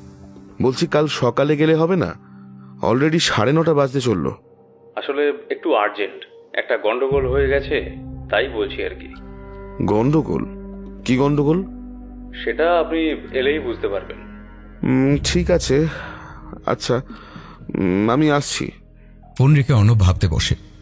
আজকেই জমা দিয়ে এলো লেখা, আর আজকেই সমস্যা। শুরুতেই বাঁধা, আর ভালো লাগে না। এসব ভাবতে ভাবতে জামাটা গায়ে গলিয়ে নিয়ে বেরিয়ে পড়ল। বাইরের রাস্তা মোটামুটি শুনশান। উত্তর কলকাতার অলিগলি সন্ধ্যার পর থেকেই বেশ একটু জোরালো অন্ধকারাচ্ছন্ন হয়েই যায়। একটা সিগারেট ধরিয়ে নিল সে। হাঁটতে হাঁটতে মাথায় হাজারটা চিন্তা একসাথে গ্রাস করল তাকে। প্রথমে মন্টুর হাতে পাণ্ডুলিপি ধরানো, শ্রেয়সীর ফোন না ধরা, এখন লেখা নিয়ে আসতে না আসতেই ক্লাব থেকে কল। কি হচ্ছে? রাস্তা শুনশান। ঝিঝির ক্লাসিক ডাকে প্রকৃতি দারুণ এক রূপ নিয়েছে। ক্লাবের সামনেটা কিছুটা আলো থাকায় ওখানে লোকজন থাকে। পাড়ার ছেলে ছোকরাগুলো ক্যারাম খেলে বেশ রাত অবধি। দূর থেকেই তাদের আড্ডা এবং ক্যারামের স্ট্রাইকারের শব্দ কানে আসছিল। অর্ণব ভিতরে ঢুকেই একটা ছেলেকে জিজ্ঞেস করল বিকাশ দত্তের কথা। সে হাত দিয়ে দেখিয়ে দিল ভিতরের লাইব্রেরি ঘরে নাকি বিকাশ দত্ত আর HMCOর ম্যানেজিং কমিটির প্রধান মিস চান্দ্রেই অপেক্ষা করছে। সে সোজা চলে গেল সেই ঘরের দিকে। ঘরের ভিতরে একটা পুরনো হলদে রঙের বাল্ব জ্বলছে, আর মুখোমুখি দুটো চেয়ারে বসে আছেন একজন বছর 40-এর লোক আর একজন বছর 25-এর মহিলা। দুজন মিলে বস্তা বোঝাই কাগজপত্র গোছাচ্ছেন। অর্ণব সামনে যেতেই বিকাশবাবু তার দিকে তাকিয়ে বললেন, আপনি অর্ণব ঘোষ? ঘাড় নেড়ে হ্যাঁ জানালো অর্ণব। মিস বসু তখনও চশমাটা নাকের উপর ব্যালেন্স করে কাগজপত্র গোছাচ্ছেন। বিকাশবাবু বসতে বলে অর্ণব একটা চেয়ার টেনে নিয়ে বসল। তারপর বিকাশবাবু একটা লাল চামড়ায় বাঁধানো পাণ্ডুলিপি বের করে বললেন, এটা আপনারই তো? অর্ণব আবার কোনো কথা না বলে শুধু ঘাড় নেড়ে বুঝিয়ে দিল সেটা তারই। মিস বসু এবার চশমা করে তার দিকে তাকিয়ে বললেন, আপনি যে টপিক জমা দিয়েছেন সেই টপিকে আরও বড় এবং বিস্তারিত লেখা কাল রাতেই একজন জমা দিয়ে গেছে। অল্প একটু পড়েই যা বোঝা যাচ্ছে, আপনার লেখাটা ওই আগের লেখার কিছু কিছু অংশ কেটে কেটে বানানো। মানে ধরুন ওই কিছু আইক্যাচি পার্ট বা অজানা পার্টগুলো নিয়ে আপনি আপনার পাণ্ডুলিপি বানিয়েছেন। এক দৃষ্টে তাকিয়ে আছে অর্ণব তার লাল চামড়ায় বাঁধানো পাণ্ডুলিপির দিকে। সে কিছুই বুঝে উঠতে পারছে না। এরকম তো হওয়ার কথা নয়। সে কারোর লেখা থেকে কপি করেনি, অনেক পড়াশোনা বই ঘেটে এসব জোগাড় করতে হয়েছে। মিস চান্দ্রী একটা তাচ্ছিল্যের হাসি হেসে বললেন, ভাবতে পারেননি তাই না যে আপনার আগের জন আপনার আগে জমা দিয়ে দেবে? অর্ণবের মুখ দিয়ে কোনো উত্তর বেরোলো না। কাগজপত্রগুলো একদিকে গোছাতে গোছাতে এবার বিকাশবাবু বললেন, যখন পারবেন না তখন অন্যেরটা থেকে কপি করেন কেন মশাই?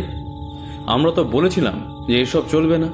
তাছাড়া অন্যের লেখা নিয়ে এসব করাও তো পাপ, তাও আবার বলতে নেই মহাদেবকে নিয়ে। দুজনেই যেন মিষ্টি মুখে ছুরি মারছেন, বিশেষ করে মিস বসু।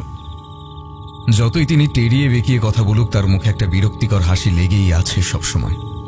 মিস বসু এবার পাণ্ডুলিপিটা অর্ণবের দিকে বাড়িয়ে বললেন, ধরা যখন পড়ে গেছেনি তখন। ইশারায় আসতে বলে দিলেন মিস বসু। অর্ণব পাণ্ডুলিপি হাতে নিয়ে শুধু একবার বলল, শ্রেয়সী কাল জমা দিয়ে গেছে। মিস বসু আবার সেই একঘেয়ে হাসি নিয়ে অর্ণবের দিকে তাকিয়ে বলল, আপনাকে কি জমা দেওয়ার আগে ওনার জানানো উচিত ছিল? যাই হোক, জানায়নি যখন সেটা ওনার ভুল। হ্যাঁ ভুল। চল শক্ত হয়ে গেল অর্ণবের। কেন সে নিজের পরিশ্রমকে জলে মিশে যেতে দেবে? এখন আর লাভ নেই, জানে সে কোনো যুক্তি আর এখন প্রযোজ্য হবে না। তবুও শেষ চেষ্টা। সে দৃঢ় কণ্ঠে বলল, এই সম্পূর্ণ লেখাটা আমার।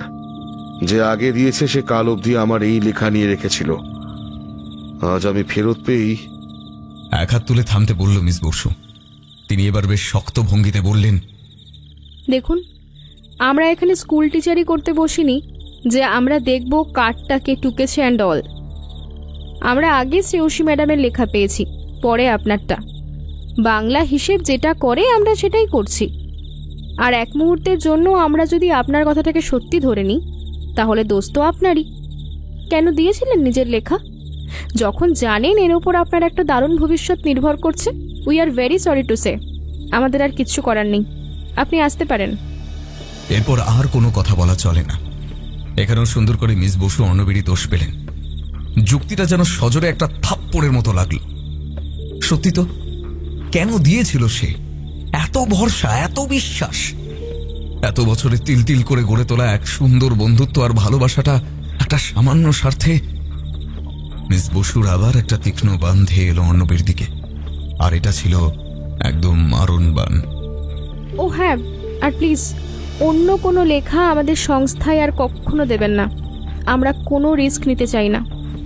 মিস বসুর এই কথাটা যেন অর্ণবকে আরো বিমর্ষ করে দিল। অর্ণব ঘুরে বাইরে বেরিয়ে যেতে থাকলো। বাকশক্তি হারিয়ে ফেলেছে সে, নিজের পা আর শরীরের ভার নিতে পারছে না, টলছে মনে হচ্ছে যেন। বাইরে বেরোতে বেরোতে সে ভিতরের কথাবার্তা কিছু শুনতে পেল। বিকাশবাবু বলছেন, ম্যাম, আপনি বাড়ি যাবেন না?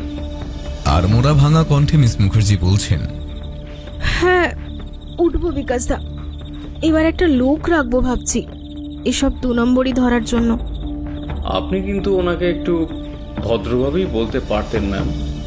কেন অভদ্রভাবে কি বললাম? আর বললেও যারা আমার প্রিয় বিষয় নিয়ে 2 নম্বরই করে তাদের সাথে আমার ভদ্রতা ঠিক, though I think I was more than enough ভদ্র উইথ হিম। দ্রুত পা চালিয়ে বেরিয়ে এলো সেখান থেকে। বাইরের ক্যারাম দলের ছেলেরা হাঁ করে ওর দিকে তাকিয়েছিল। ওরা কি ওকে চোর ভাবল? অন্ধকার থেকে অন্ধকারে উত্তরের কলকাতার অলিগলি যেন কোলে করে অর্ণবকে এদিক থেকে ওদিক নিয়ে যাচ্ছে। তার নিজের ভেতরে কোনো হুঁশ নেই, আর চোখ থেকে দুটো জলের ধারা বইতে চাইছে কিন্তু পারছে না। শ্রেয়সী যদি বলতো সে চায় যোগদান করতে, তাহলে অর্ণব তাকে নিজে সাহায্য করত। এই জিনিসটা করা কি খুব দরকার ছিল? তার মনে হলো অন্ধকারের আরো গভীর অতলে নিমজ্জিত হচ্ছে সে, আর সেই সুযোগে শ্রেয়সী করে ফেলেছে পৃথিবীর প্রাচীনতম অপরাধ, বিশ্বাসঘাতকতা।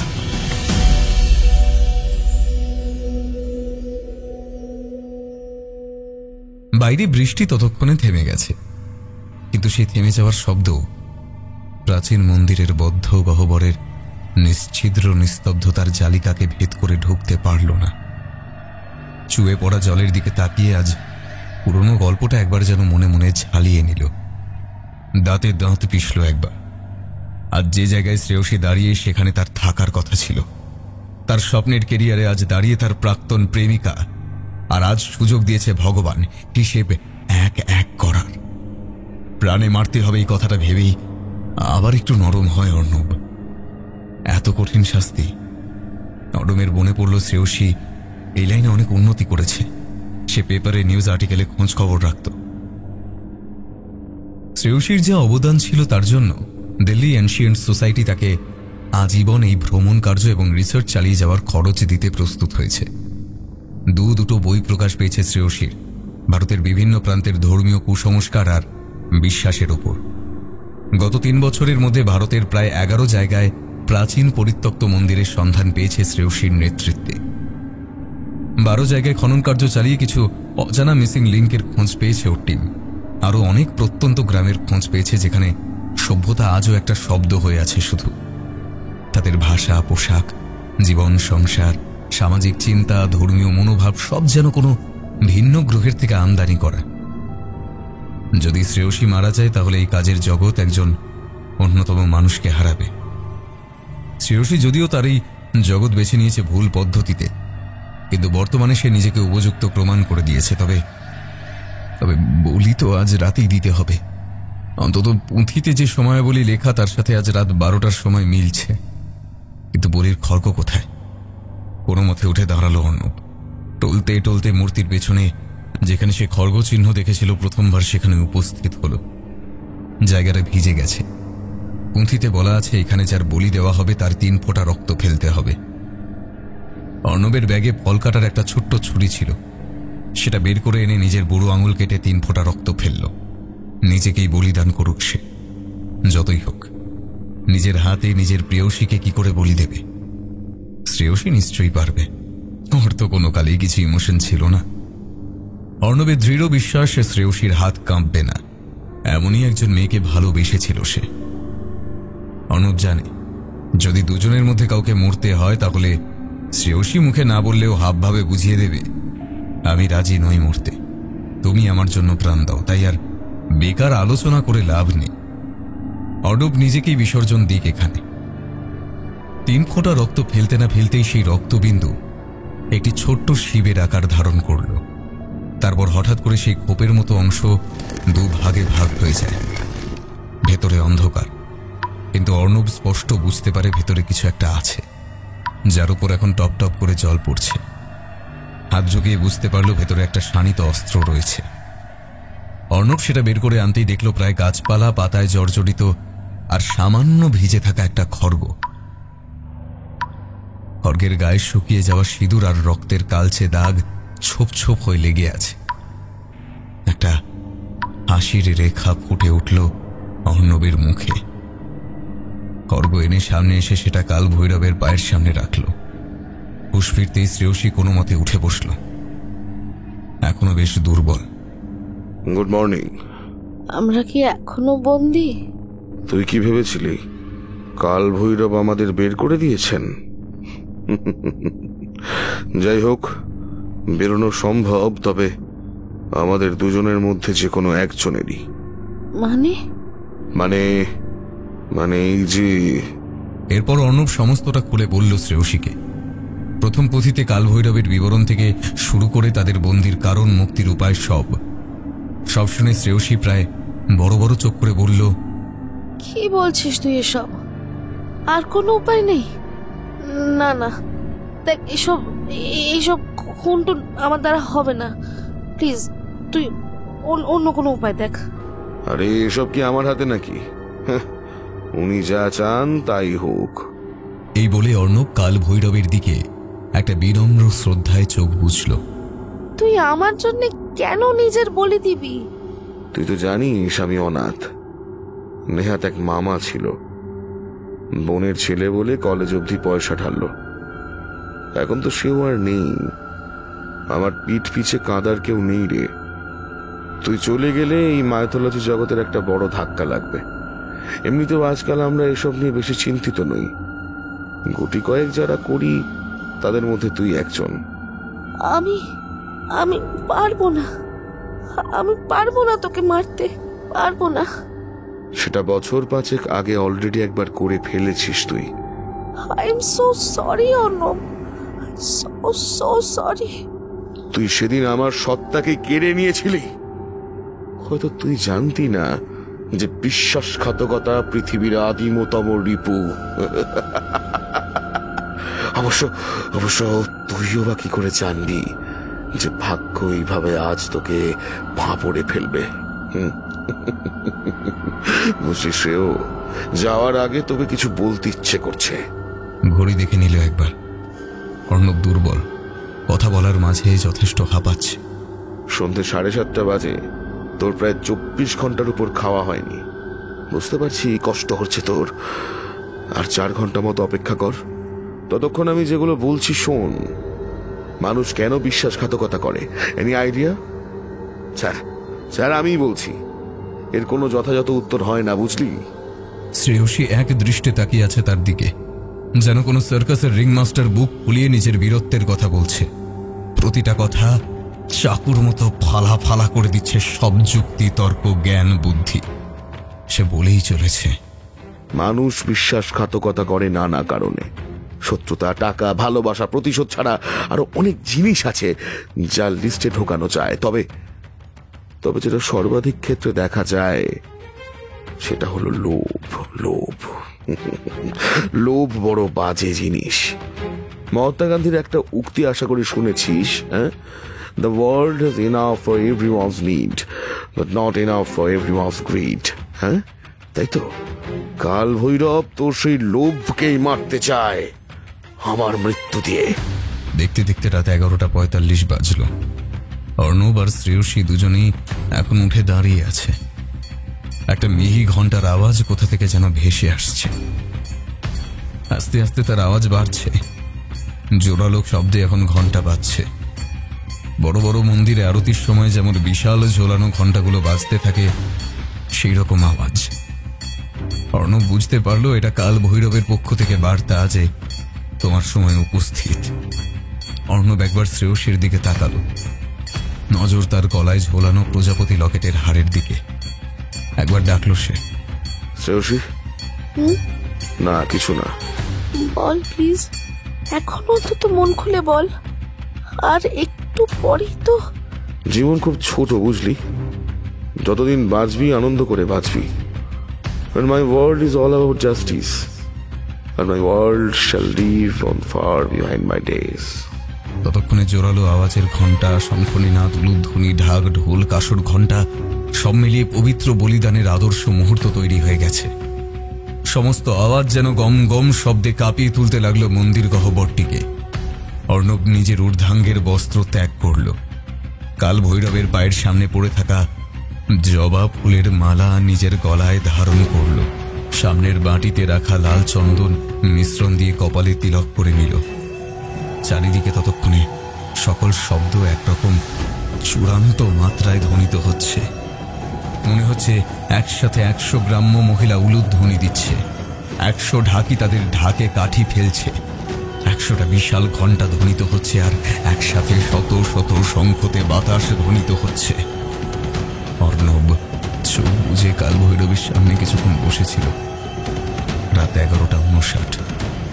শ্রেয়সী হাতে খড়গ নিয়ে অঝরে কেঁদে যাচ্ছে আর বলে যাচ্ছে, আমি পারবো না, প্লিজ প্লিজ আমায় ছেড়ে দে, প্লিজ। আমি পারবো না, আমি পারবো না এটা করতে। আমি তোকে মারতে পারবো না, প্লিজ প্লিজ প্লিজ প্লিজ আমায় ছেড়ে দে, প্লিজ। অর্ণব হাঁটু মুড়ে বসে পড়ে কাল ভৈরবের সামনে। সে চিৎকার করে বলে, তীরে এসে তোরই ডোবাসটা শ্রেয়, just do it, just do it. এরই মধ্যে শ্রেয়সীর হাতের খড়গ চোখে নিমেষে মাথার উপর থেকে উঠে এক কূপে অর্ণবের কণ্ঠ নালী ভেদ করে বেরিয়ে গেল।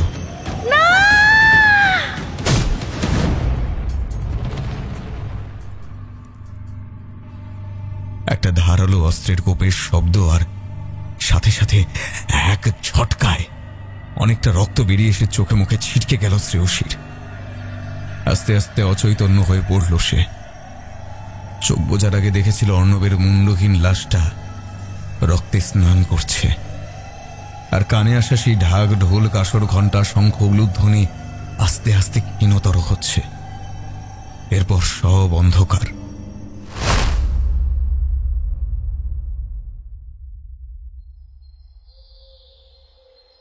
জ্ঞানশূন্য অবস্থায় শ্রেয়সী কতক্ষণ ছিল জানত না।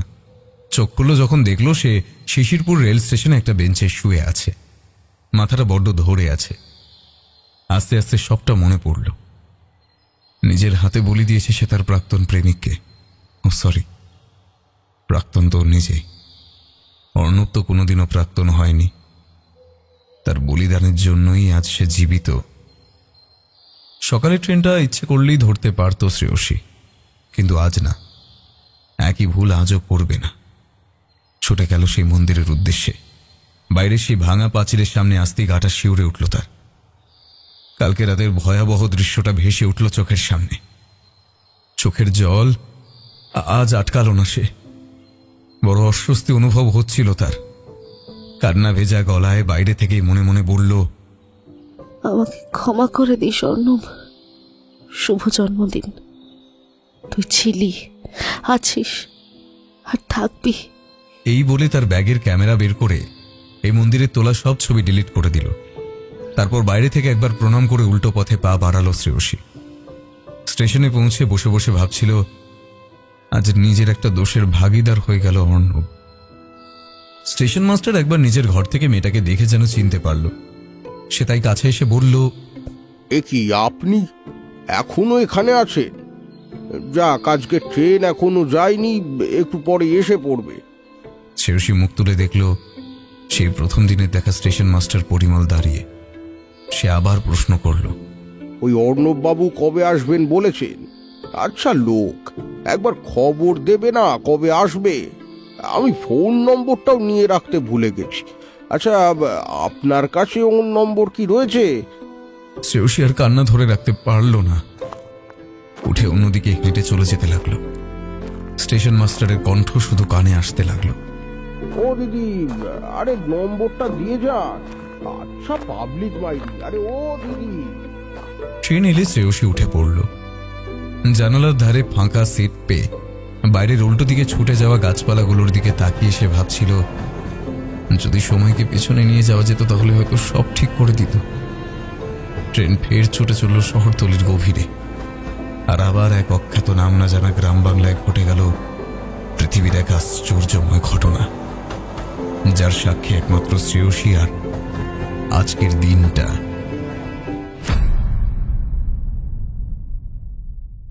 এক বছর পর শ্রেয়সী এখন যথেষ্ট নাম ডাক হয়েছে। ভারতের বিভিন্ন প্রান্তে এখন লেকচার দিতে হয়। সময়ের প্রবাহে এখন সব অতীত। আজ সে দক্ষিণ ভারত থেকে ফিরছে একটা সেমিনার অ্যাটেন্ড করে। হাওড়া স্টেশনে দাঁড়িয়ে দূরে প্ল্যাটফর্মে দরজার পাদানিতে দাঁড়িয়ে একটা যুবক। এ তো অবিকল। আস্তে আস্তে শ্রেয়সী এগিয়ে গেল সেদিকে। যুবকের সামনে এসে হতভম্ব হয়ে গেল শ্রেয়সী। যুবক কিন্তু নির্বিকার। সে এবার লক্ষ্য করল শ্রেয়সী অনেকক্ষণ ধরে তাকে দেখছে। সে খুব ভদ্রভাবে বলল, কিছু বলবেন দিদি?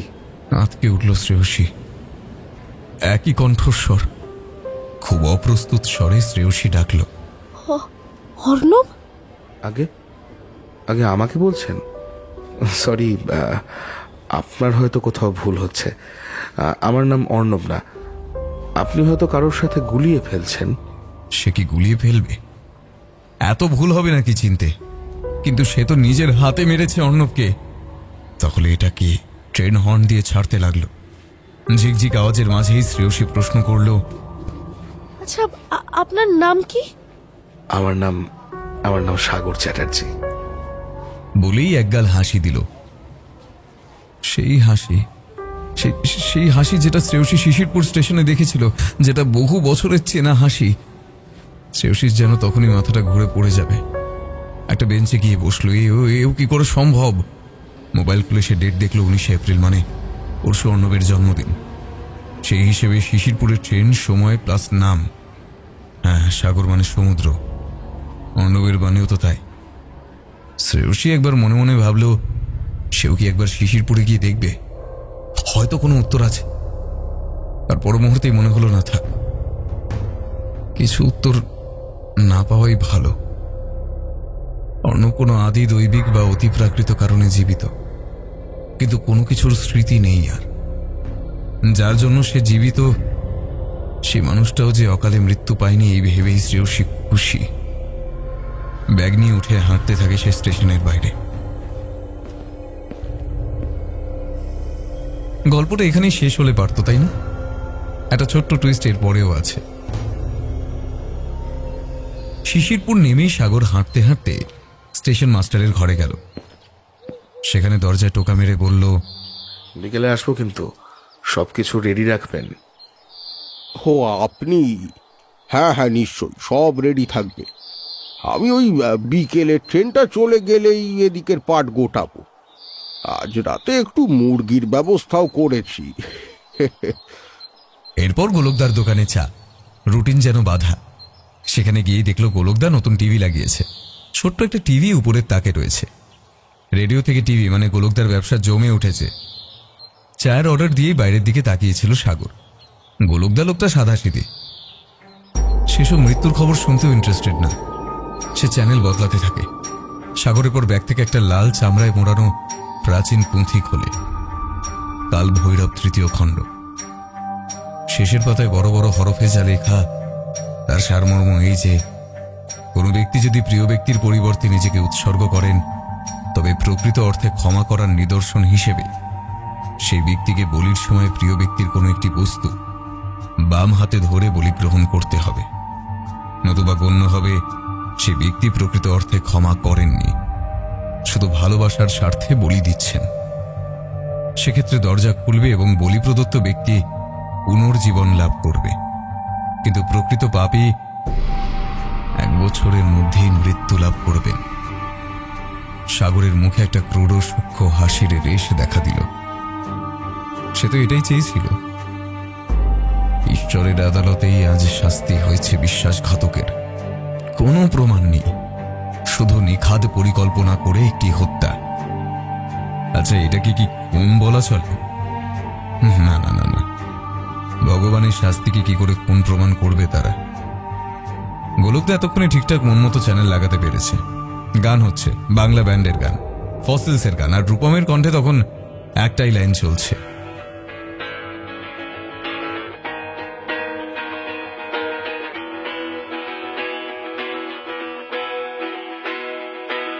শেষবার যদি সুযোগ দিই তোমায়, বলো তুমি বদলে যাবে তো, বলো দিশা ফিরে পাবে তো ভালো হওয়া, নাকি সন্ধ্যায় রাস্তায় দাঁড়িয়ে কোনো ছুতোয় বাজার দর বাড়িয়ে বন্ধক দেবে শয়তানকে কালো আত্মা তোমার। গোলক তার চায়ের ভার রেখে গেল। একটা কোকিল কোথা থেকে ডেকে উঠল। চায়ে 1 কাপ চুমুক দিয়ে অর্ণব ধরে সাগর মনে মনে সুরটা ধরল। ঠিক কোন স্বর্গের সিঁড়িতে পা ফেলে আজ তুই উড়বি ভেবেছিস ঠোঁটে শীষ, আজ তোর হয়তো জানা নেই, দৃষ্টান্ত আছে সামনে, একদম শেষে হানা দেয় নেমেসিস।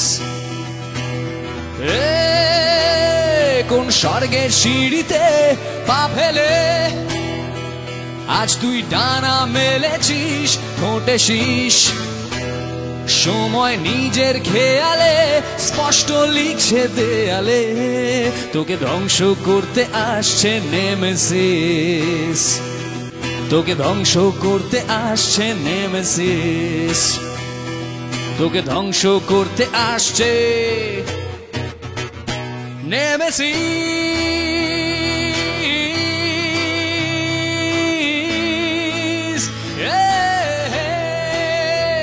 Nemesis,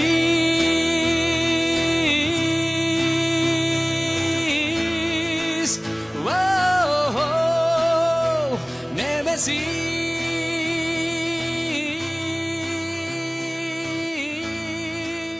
yeah, Nemesis.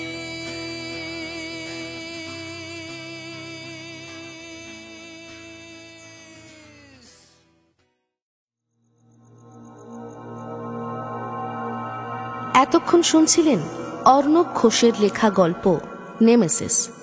গল্পটি কেমন লাগলো অবশ্যই আমাদের কমেন্ট বক্সে জানান।